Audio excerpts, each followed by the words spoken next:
Hello, good afternoon, everybody. My name is Nathan Baumeister. I am the CEO and co-founder of ZSuite Tech.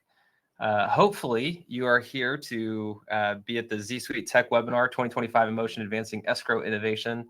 If you have accidentally come to the wrong webinar, I got to tell you, you are just going to be totally intrigued and you are going to absolutely love diving deep into digital escrow and sub-accounting, which everyone here knows is absolutely the most titillating subject in all of banking technology. I am vamping just a little bit just because as the time's getting started, I know there's a couple people that are still rolling in. We're very, very excited to be able to have you on this webinar where we'll be talking about things that have come out so far this year from a product perspective and what we're looking at for the rest of the year. We have a great showing here so far. We have 45 people on at this point. A couple other people are still rolling on in, seeing a lot of familiar names. So for those of you that I've had the pleasure of spending some time with before, it's great to see your names here. As we start the webinar, please do remember that there is a chat section. So please feel free as we go throughout the webinar to be able to post your questions, comments, jokes. If you want to poke fun of any of us, that's okay too. We might poke back though. And there is also a question and answer section. You can use either one. I'll actually be monitoring both of those throughout our time together to be able to answer those in real time. So with that, I think we'll go ahead and get started. Again, thank you so much for joining us in 2025 in Motion Advancing Escrow Innovation. We have two guests here that are going to be presenting along with me. We have Curtis Whiting, our head of product, who will be doing some demos and talking about some of the features. We also have Jill Feiler, our Chief Client Officer, on as well, which those of you who are clients, I know that you've had opportunity to be able to interact with her many times. And those of you that are prospects, you will be have many opportunities to interact with her as well. So as we get started, we always like to start, just reminding everybody what our mission is here at ZSuite Tech. We focus on making commercial banking easier and thriving together. And the making commercial banking easier, we're very much focused on the commercial escrow and sub-accounting space at this point.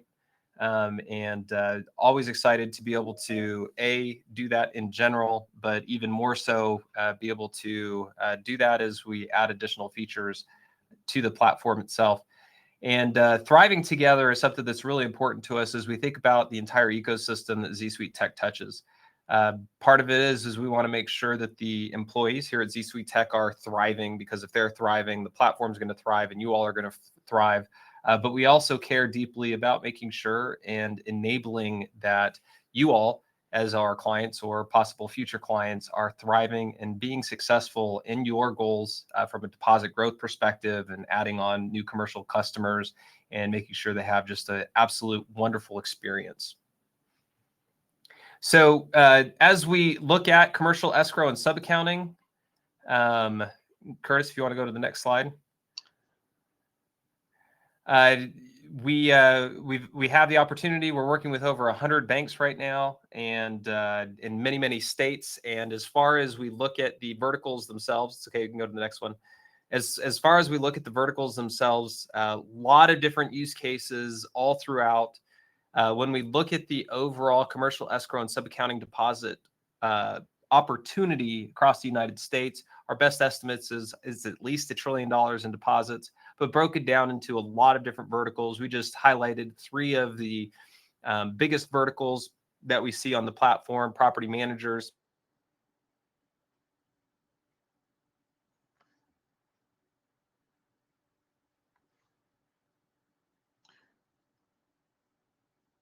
Did we lose Nathan? I believe we lost Nathan.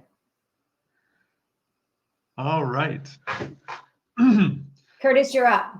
All right. Well, I'll just fill in for Nathan from a product perspective. The 3 biggest verticals, as he mentioned, are highlighted in the middle. I made a comment earlier to Catherine in marketing. Hey, what about the municipalities? They're right on the heels of the law firms as far as growth and total deposits and sub accounts. But those are the three or four verticals that we see that are the most active, that are adding the most deposits and sub accounts. But we do love exploring and seeing what other verticals are a good fit for the software. And so some of the features that we'll talk about today, you'll hear, we'll touch on nursing homes, for example. With that, we're going to step into some of the features that we've recently added. Before we do, I want to just make a quick note. The product team here at ZSuite has now grown to 4 individuals, myself and 3 other product managers. And we are on the phone several times a week with our current customers as well as prospects. And in those calls, hearing how our current software fits their needs, fills their needs, as well as additional features that are needed, always a part of the software business. We expect that, and we're very grateful to take the time with you, and that you take the time with us to let us know, hey, here, this would make us happier, this would help our customers have a better experience. So please know that we love being on those calls. We share all of that feedback with our team, both our devs as well as the business team, and use that to gain consensus on the features that we build in next. So with that, just a light slide here to start with. We're constantly making UX and UI improvements. We've made a couple recently that I thought were important to show here. One, we have a pin function for the popular organizations, as well as a hide and a filter for the organizations. This is specifically on the dashboard for the FIs. As an FI, when you log in, this is the dashboard that you see. And when you have many, even hundreds of organizations that you work with, some of your employees that come in and do some work, they may want to pin one of these tiles. And when they do that, that tile will now pop up to the top, and they'll be able to come in and they can add as many as they want, or unadd those simply by clicking on that.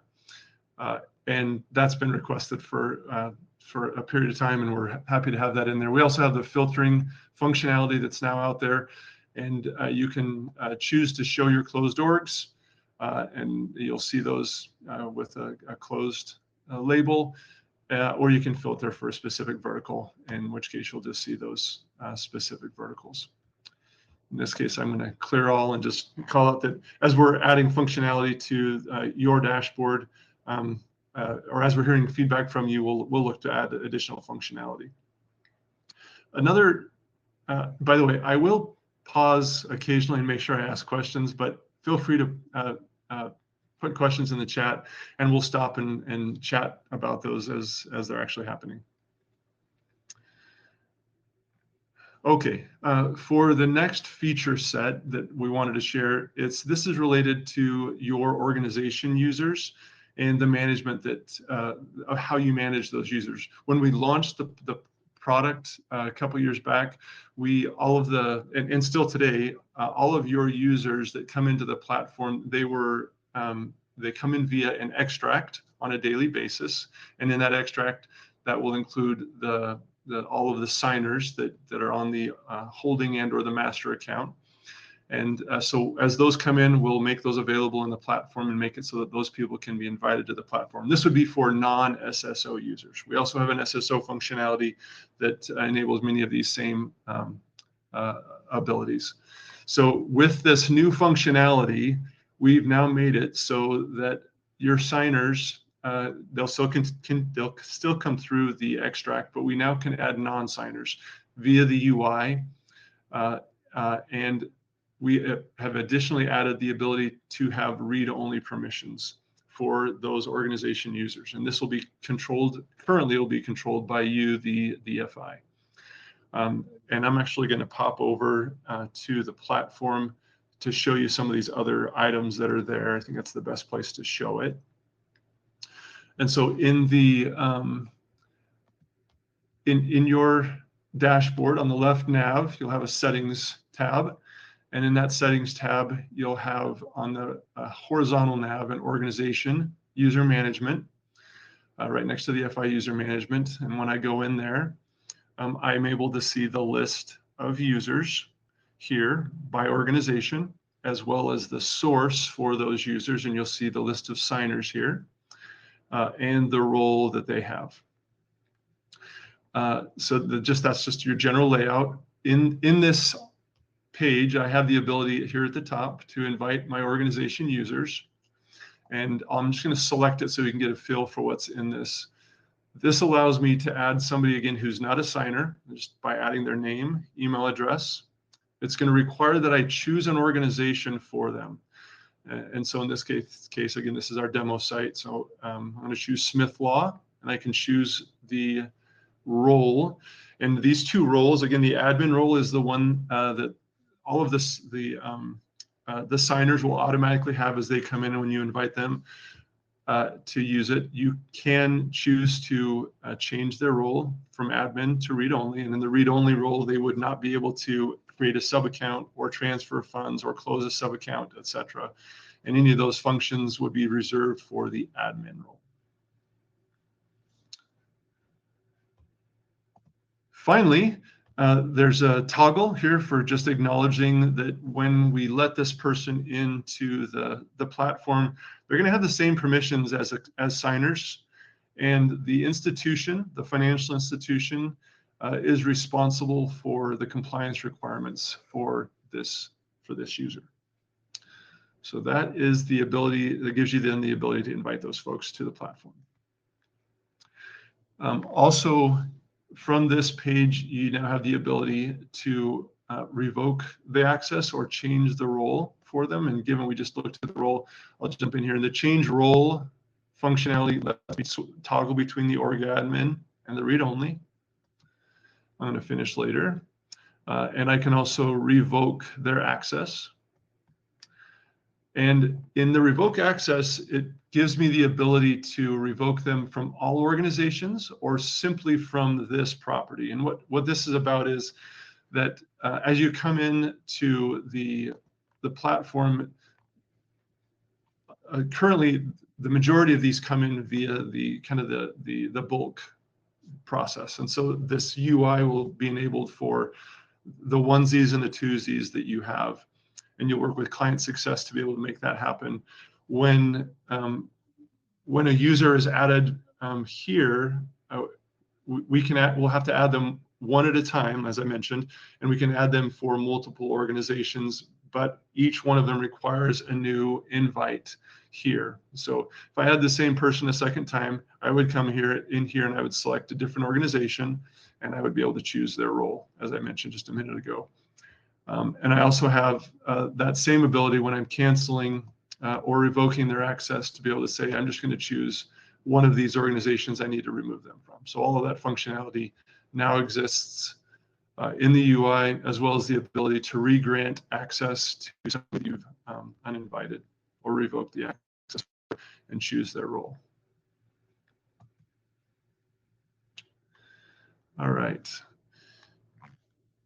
Also, the ability now to download the data for each one of these users, and it just is a download of this page from the platform in CSV. Any questions on any of that came in, Nathan or Jill? Nope, we are good. All right. Okay, so for the... Wait, hold on one second, Curtis. Paul asks, is the nifty new user admin functionality live now? The nifty new user functionality is live now. If it does need to be toggled on for your institution, and there's a little bit of, I think, some paperwork that needs to be signed. Mm-hmm. And once that's toggled on, and the paperwork, or once that paperwork is signed and it's toggled on, you will have full access to this. Yeah, Paul, just reach out to Brian and he'll get you all set up. Thanks for asking that question. And thanks for coming. All right. I should have just let you answer that one, Jill. Well, right. That's okay. That's what teamwork is, Curtis. Here we go. Yes. All right. So the next feature that we wanted to share with you is the split rate feature. This feature is primarily used by, we've seen it primarily used by 1031s, but it enables the organizations to split a portion of the interest that they're receiving from the bank or from the FI with that beneficiary. And the process that I've outlined here below holds true, that the FI is still responsible for and has the ability to set the rate with the organization, either the current standard rate or some special rate for a 1031 or some other organization that may be using this functionality. And then the organization user, and I'll show you here this in a minute, has the ability to go into that sub account and set the split with the beneficiary, such that the beneficiary will receive some portion, and they only visibly can only see the portion that they're receiving in the, were you to invite them to that dashboard. So I'm going to go back over here and go to the Home tab, and I'm going to select the 1031 demo here, the Z1031 properties. And here we can see this is now the organization's dashboard that they land on when they come in. I'm going to choose the 1031 folder, 1031 exchanges, and choose Viola Mills. If you haven't seen the dashboard before, the transactions on the right, documents on the lower right, and then the information around balances and interest here on the top, and finally for the beneficiary data here on the bottom left. And within that beneficiary data, we show the rate that they're being paid, and as well as the notes section. I'm going to choose this edit interest split. And just a quick note, this interest split functionality has to be also enabled, as we were just talking about with Paul a minute ago. So for that, there's a process whereby you'll talk to your Brian, your client success manager, and set up the rates and set the toggle so that for some specific organization, they can have this functionality turned on. They will then see this edit interest split button next to the rate, and when they select it, they'll then have the ability to override the rate. Once that's toggled, and this one's currently toggled on, I can remove it by selecting this toggle, and it shows the rate that's being paid for this sub account, that being 4.5%. And then it currently gives the ability to split that rate with that sub account beneficiary and the organization, and that just shows that here on the right. So currently you can see that it's set at 50%. If I set it to say I want to give the beneficiary 25%, it then switches to a 112 or 113 basis points on 337. And this functionality is currently available and can be turned on. We've had some really good feedback around this functionality and launched it with this split functionality, as you see here, with a portion application. And in the next several weeks, you'll hear this. You'll see this on a later slide, but we'll be adding some functionality to this so that the basis points can actually be defined in this modal. All right. And again, that will then show in the dashboard and will be applied to the posted interest and the accrued and posted interest, excuse me. All right. Same brief pause here. Jill, any questions on that one? Yes, and you answered the question. So can the rate split be a fixed rate? And that is a great question. And when we did roll out this feature by percentage, and we would demo it with end users that really needed that split functionality, we got that question every single time. It was crazy. I know, who would have thought? So obviously, you know, the client success team passed along that information to our product team, who's working with our developers to ensure that we have both options available for end users so that they can choose between splitting as a percentage with their clients or beneficiaries, or actually entering in a rate, which is going to be much more value add for them to be able to do that very quickly. So that is what Curtis was referring to as being rolled out within the next couple of weeks, which we're really excited about. Yeah, and just by way of two reminders, actually, one of them, spoiler alert, one of the cool functionalities that that we heard from the folks that we were talking to was that, hey, I want to be able to set the rate and have it stay that way. Even if I change, I want to be able to set the rate for the beneficiary at a, let's say 1%. But if I change my rate that I'm receiving from the FI up or down, I want the beneficiary to continue to receive that 1%. And so that by being able to define that rate, that would then stay, fixed, as it were. And then the second item was that actually, I'm not going to share that now. I'll share that later. No spoiler alerts. Just one spoiler alert now, another one later, maybe. All right. Okay. And just wanted to share the feature this feature initially launched with just a couple of FIs back about a year ago. So we've made a couple of updates and changes small to it. And again, this last one that's I just spoke about will be coming out in the last couple of weeks. But we've seen really this feature be a game changer for the 1031s, and a lot of excitement and value seen because of it. Really, you can see that the deposits that where we were at about 200 million a year ago, and that's close to 6.5 right now. And we expect that to continue to be a significant, powerful functionality for you as banks to be able to offer to qualified intermediaries. Just wanted to share that. Okay. One last feature set for ZEscrow that we wanted to share. This is a feature set that's in R&D right now. It is released to just a few institutions that we've been working with. And it's related to the vertical of nursing facilities. Again, nursing homes or assisted living. And the features that I've got listed here, these bottom three, I want to take just a minute and share some of those, what that functionality includes. First, the auto assign payments in the nursing home or in the nursing facility space.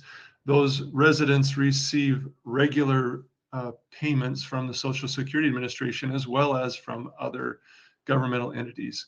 And so the request was, and again, not just from them, we've heard this in other use cases, other verticals. When I receive that payment in, it comes in directly to that holding account, and I don't want to have to manually assign those payments one at a time to each resident to their sub account. So can you make it such that we the bank or the FI can pass the information to you, ZEscrow? With each payment, we'll pass a transaction file, and you then auto assign that payment to the sub account. And so we did.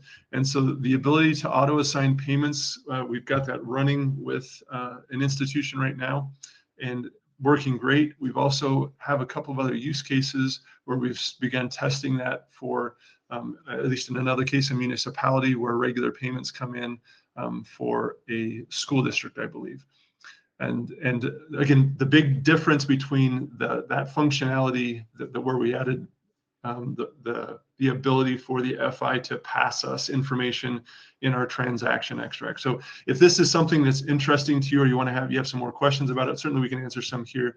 But if there's a potential use case that this may fit in your institution or with one of your partners, we'd love to talk about it with you and with them and see how we can get that data so that we could do auto assignment if there's this type of a use case.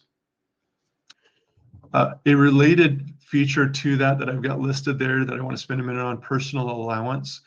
In the resident nursing facility vertical, or in the nursing facility vertical, when residents receive that payment, there's also a requirement from the Social Security Administration that a certain portion of that payment stay in that resident sub account, and it's called a personal allowance.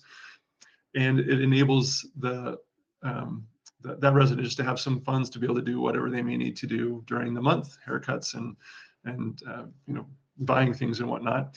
And the Social Security Administration, as a part of their governmental audits and regulations, they require that be tracked.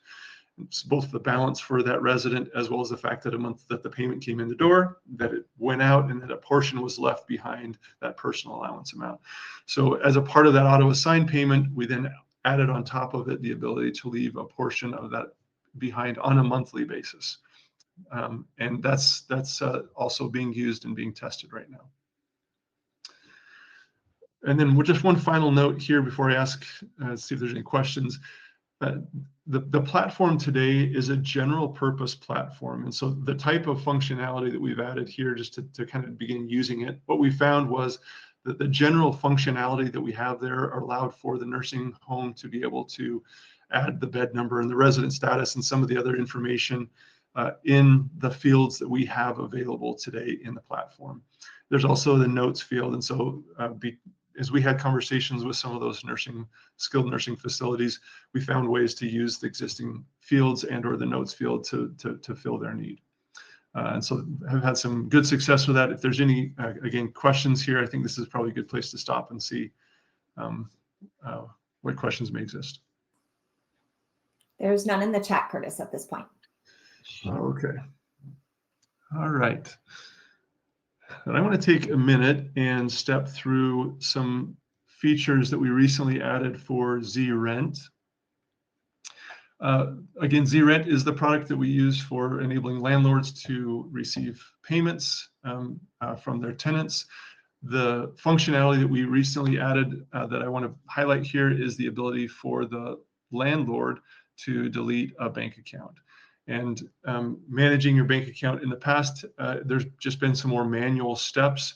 And we had heard that the ability to delete an account was significant. And so we were doing that, again, in a more manual way. This enables the landlord to be able to do it right in the UI very easily and get some immediate feedback. Super useful, and excited that we were able to release this feature. It's been a couple of months at this point. The other one that we added in the ZRent platform was the ability for the landlord to see the payments that are coming in and to see the status of those. And so as you look at the data set here on the bottom, this is just a quick screenshot of the data that they have in that report. They can see really the thing that they're excited about are the dates, the statuses, and they're able to line those up with their expectations. Hey, tenant, have you sent this payment yet? Oh, yes, you have. All right. Being able to verify that and be able to have that at their at a moment's notice, whereas before it was, again, more manual. And so we were able to upgrade that functionality in the platform and have that available. And I think that is the last item on ZRent. I'll just pause for a minute before I go on to the next set of features. Any questions on this? None in the chat, Curtis. All right. Okay, and I think on the core connections, we've also been adding some cores here, but I'm going to turn this one over to, at this point, to Jill and let her speak to the next couple of slides. Yeah, awesome. Thanks, Curtis. So I think for everyone in the audience, our current clients are aware that we have been busy at ZSuite building core connections to our ZEscrow platform. To enable some real-time usability within the system. And so to recap, for those who don't know, our live connections today consist of Fiserv's Communicator Open, and that was available last year. What we have built so far in 2025, which we're really, really excited about, is the API is live for Jack Henry J Exchange. For Q2 online banking, as well as FIS IBS Code Connect. So we're really, really excited that we've been able to kind of fast track those connections in 2025 and get those up and running. Additionally, we are working with COCC right now to enable that real-time functionality as well. So that is in the works. You will see a release for COCC coming soon. We will do a full product release as well as add that in our newsletter that our clients receive. So we're really excited about that upcoming connection. We also have, you'll see a bullet there that says suggestions. So we're always open to working with other cores. And so please reach out to your client success team if you're interested. If you don't see your core on this list, we are always happy to talk to cores and start those conversations about enabling that real-time functionality. So Moving on to kind of like, what does this actually mean for core connection benefits? So for real-time transactions, what we're talking about is fundings and transfers. So within the ZEscrow user interface, what we will now be showing and allowing those end users when they are making transfers into their sub-accounts from their operating account, the balance that they'll see will be that real-time balance that is currently in their master account. So today, just as a review, we do operate in batch files with many of our banks, but we are turning on real-time connections for our clients more and more. So we have a significant percentage that are operating in this way and finding it really valuable. Additionally, with sub-account closures, when the end user goes in to close out a sub-account, when we're operating in batch files, obviously they're sending that transaction and we're processing that overnight, and that money will move to the master account. When you enable real-time transactions, that money will automatically move to the master account in real time. So they'll see those funds, they'll go into ZEscrow, close out the sub-account, those funds will immediately be available in their master for distribution. So really making that a valuable transaction, quick, easy. They can take care of everything in one sitting. Client satisfaction, some of the that we're seeing gain the biggest benefit for end user perspective is in the qualified intermediary space, attorneys and municipalities. Those verticals that deal with wire transfers is really important. And those wire transfers are immediately available, right? And so when they get a wire transfer into their master, that's going to show in the available balance. They'll be able to move it to their sub account immediately in order to fund that. And then, of course, vice versa, moving that over so that they can wire out. And then beneficiary disbursements, which we already talked about, very important to all verticals, but especially property managers. When we're making that transfer over to the operating account, so they close the account, they can send that disbursement same day and in real time. So really highly beneficial and valuable to the end users that are utilizing our product, and make that a very valuable experience for them. So a couple of things to keep in mind when you're thinking about core connection consideration. So first and foremost, really exciting, our transaction posting files go away. Because we're operating on that API connection, there is no need for ZSuite to send you the transactions that happen in the platform during the day, because those are processed in real time. However, want to be mindful that we still do need that extract file from our clients. And the reason for that is when you're signing up new organizations, we need to make sure that we're getting those new organizations as well as the signers that are attached to them. And then, of course, we still need to reconcile those transactions and make sure that everything is in balance. So we will still need those files from our banks. And just to mention, average implementation time sits around 60 days at this point. So a couple other things to keep in mind. Curtis, if you want to go to the next slide, thank you. If you would like to enable core connections, or if you want to find out if your particular core you didn't see on the list and you want to find out how to start having conversations about that, please email our client success team at clientsuccess@zsuitetech.com. And additionally, if you want to engage, we will provide you with a statement of work for the specific core connection that you are interested in. And then, of course, depending on demand, there may be a queue for implementation, but we may be able to get you into the project queue immediately. So it just kind of depends on timing and what our volume is at the current state.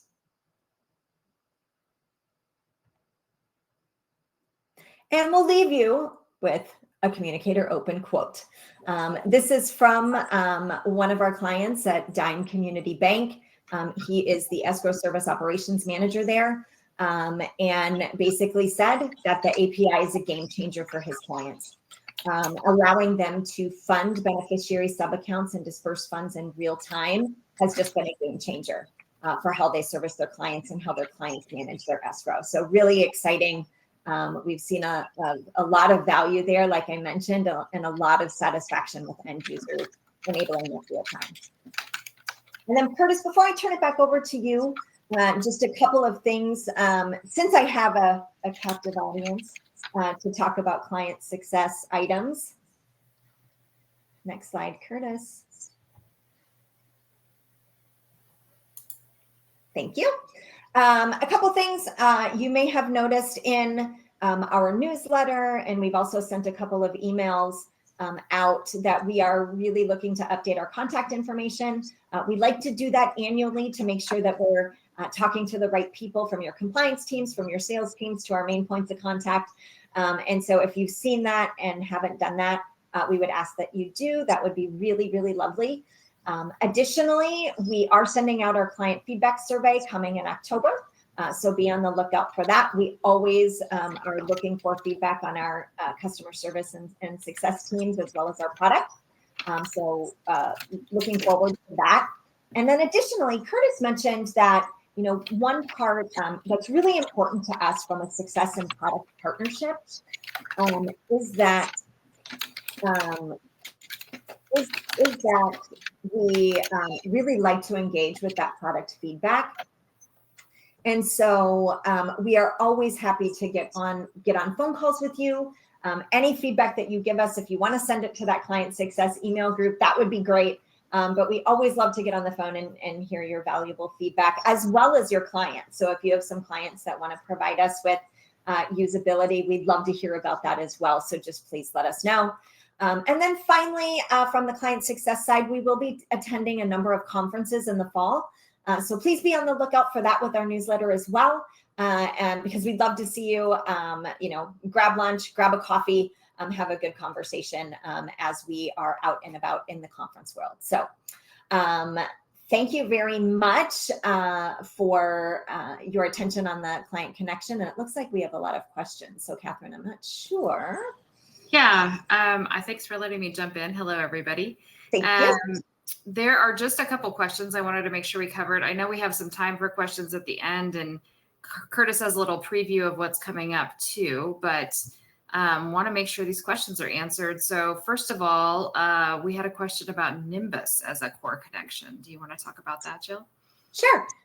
So we have started conversations with Nimbus. And Curtis, please correct me if I'm wrong, but I don't think we have started talking about the API yet. We're just starting conversations from a partnership perspective. So that is on the table. And, if you'd like us to push that forward, please don't hesitate to let us know. And happy to work with your particular institution as well as the Nimbus team. Cool. And then there was another question from Stacy, and I just wanted to clarify because I know this is an important distinction.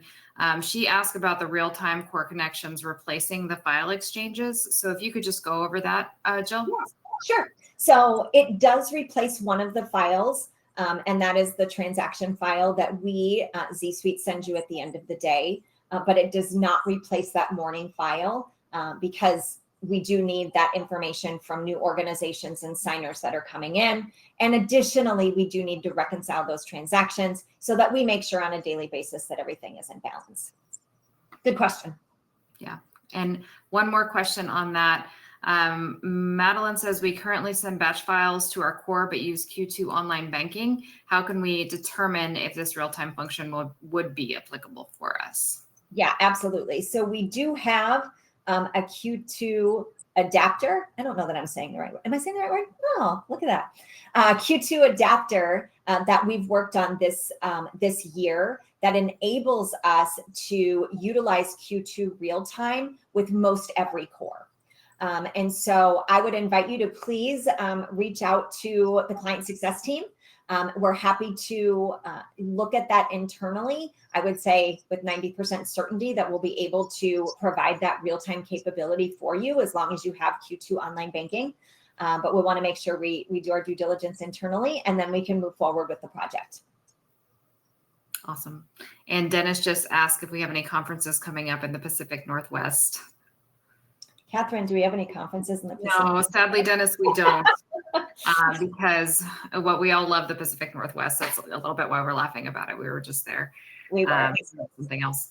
So you will be able to see all upcoming conferences in the monthly client newsletter that goes out as well. And if you are not getting that, just please reach out to Client Success and let them know you would like to, and we can add that to that. And then there was one just clarification question as well.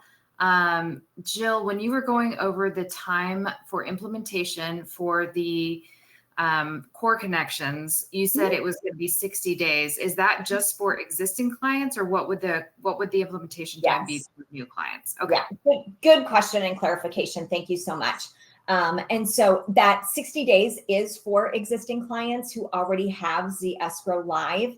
I believe that, well, I know that our implementation timeline for the new ZEscrow platform averages about 90 days.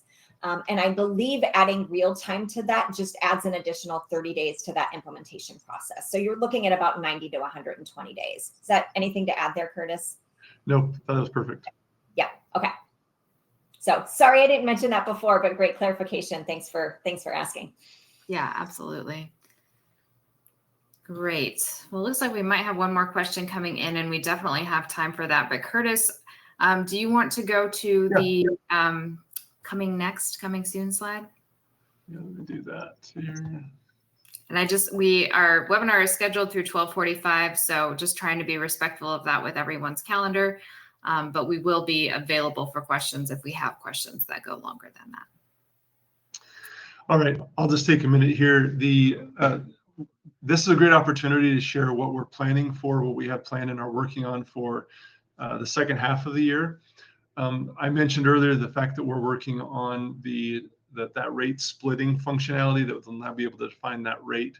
That functionality, we're really close to releasing it, so we're really excited about it. And with that functionality, that one will be the first one that'll hit the software, and we'll release it. You'll hear about it, and I can contact us so that we can turn that on for you, and make sure you get a chance to test it as you need.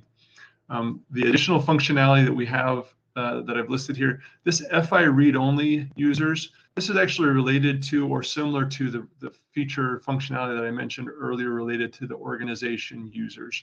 So in the same way that we added multiple functions to that page for non-SSO users, we're going to add that same type of functionality for the FI read-only users. So you will now have in the UI the ability to dial down a user's access to be just read-only. That'll allow you to let sales folks in or other folks who just need information but shouldn't be adjusting other things, adding sub accounts or transferring funds, for example.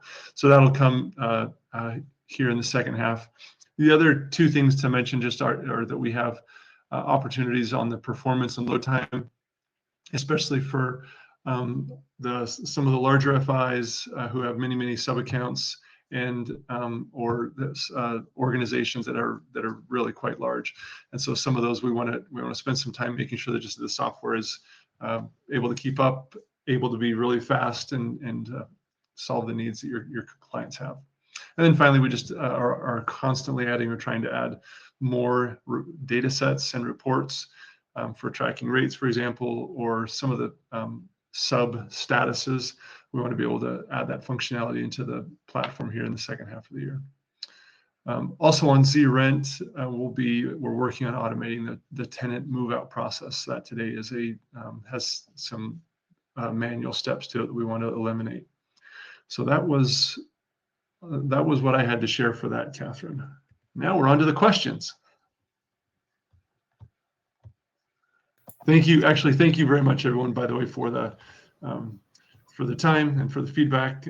Love building the products. Both the dev team and the product team love the interactions and love getting the understanding of why it is that they should be doing these things. And it really does make a difference and helps us build the right things. Absolutely. Well, this is great. We're going to end up right on time here. So like I said, if anybody does have any additional questions, please feel free to chime in. But otherwise, we will just wrap this up for today. As I mentioned in the chat, you will be receiving a recording of the webinar as soon as we close out the webinar event. And anyone who registered but was not able to come will also be receiving that copy of the webinar as well. You will also have an opportunity in the email that you get with the recording to fill out your updated contact information. So if you are currently a ZEscrow client or ZRent client, we would love to just be able to verify that we're emailing all the right people for all the important things. Of course, we know you're in contact with our client success team all the time, but just want to update all of our systems. And with that, let me see. We've got a thank you. So yeah, thanks to everyone for attending. Thank you, Curtis and Jill, for speaking today. I did hear from Nathan, and power went out in his whole area. So he was very sad to have missed the webinar. He loves doing these. But I think that qualifies as an act of God. So with that, we will say goodbye for today. Thanks so much for taking the time to learn more about our product. Bye. Thanks, everyone. Thanks, you all. See ya.